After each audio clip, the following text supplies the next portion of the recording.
आज हम लोग विक्रय विवरण के बारे में पढ़ेंगे, जिसे इंग्लिश में कहते हैं अकाउंट सेल। अकाउंट सेल क्या होता है? जब कोई भी संस्था होती है तो बिजनेस करती है, तो वो अपना बिजनेस को बढ़ाने के लिए कई जगह ब्रांच खोल देता है। तो ब्रांच खोलने के बाद वहाँ पे एजेंट को नियुक्त करता है, तो एजेंट को उसे कमीशन देना पड़ता है। तो उसके लिए जो विवरण तैयार करते हैं उसे विक्रय विवरण करते हैं। ठीक है। जैसे बीजक में क्या होता है? बीजक में व्यापारिक छूट घटाया जाता है, जबकि बिक्री विवरण में खर्चे और व्यापारिक छूट दोनों घटाए जाते हैं।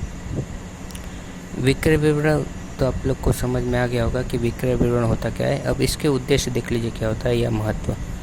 इसके द्वारा व्यापारी को एजेंट द्वारा बेचे गए माल के विक्रय के संबंध में जानकारी प्राप्त होती है। और क्या होता है?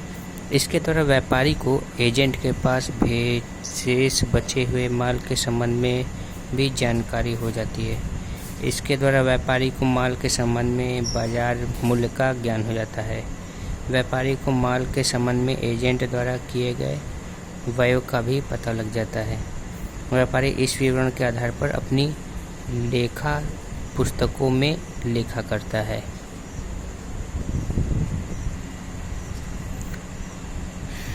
ये विक्रय विवरण है। विक्रय विवरण का प्रारूप देख लीजिए।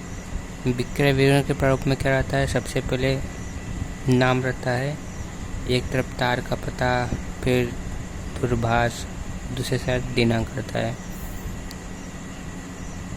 और फिर इसमें ऊपर विक्रय के विवरण का पूरा विवरण तैयार रहता है, जिसमें मात्रा का, विवरण का, दर का, और फिर धनराशि का कॉलम होता है।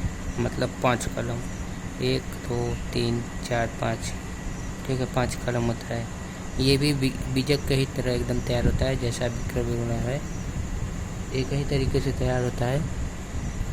और बस अंतर इतना है कि वहाँ बीजक में व्यापारिक छूट घटाया जाता है और खर्चे जोड़े जाते हैं, जबकि विक्रय विवरण में क्या होता है कि कमीशन और खर्चे सभी घटाए जाते हैं।